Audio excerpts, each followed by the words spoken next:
plus d'un mois après la mystérieuse disparition du comédien de Plus belle la vie Marouane Berreni, la justice poursuit son enquête pour tenter de retrouver le jeune homme.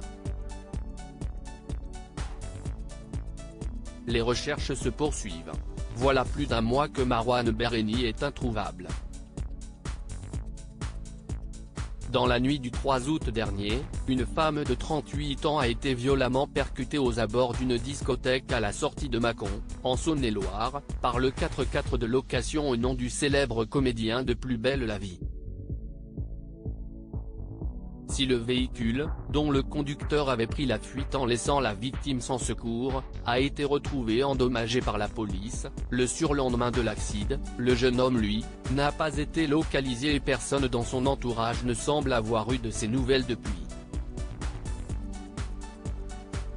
Une enquête pour disparition inquiétante ouverte afin de retrouver Marouane Berreni. Contacté par nos confrères de France Info, le parquet de Mâcon confirme ce 19 septembre qu'une enquête pour disparition inquiétante a été ouverte en août afin de tenter de retrouver Marouane Berreni. La procureure chargée du dossier précisait d'ailleurs dans les colonnes du Parisien il y a quelques jours qu'il s'agissait de la seule instruction dans laquelle le comédien de 34 ans soit nommément concerné.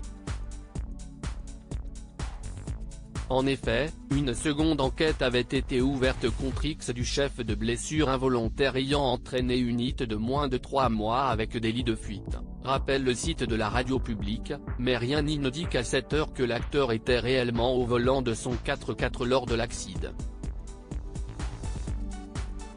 Ni la victime, ni les systèmes de vidéosurveillance n'ayant permis de l'identifier. Le parquet tient à souligner qu'il est important de respecter la présomption d'innocence de Marouane Berreni.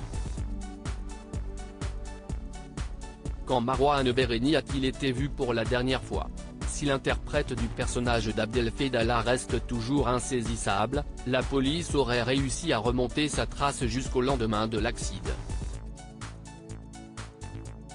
Marouane Berreni aurait effectivement été géolocalisé au 400, la boîte de nuit près de Mâcon, durant une demi-heure le 3 août au soir.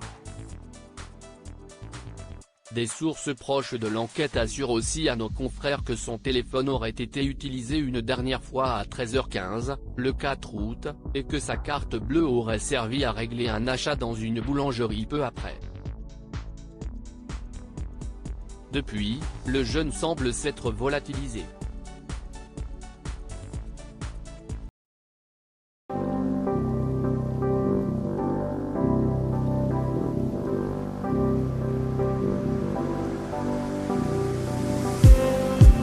Just need some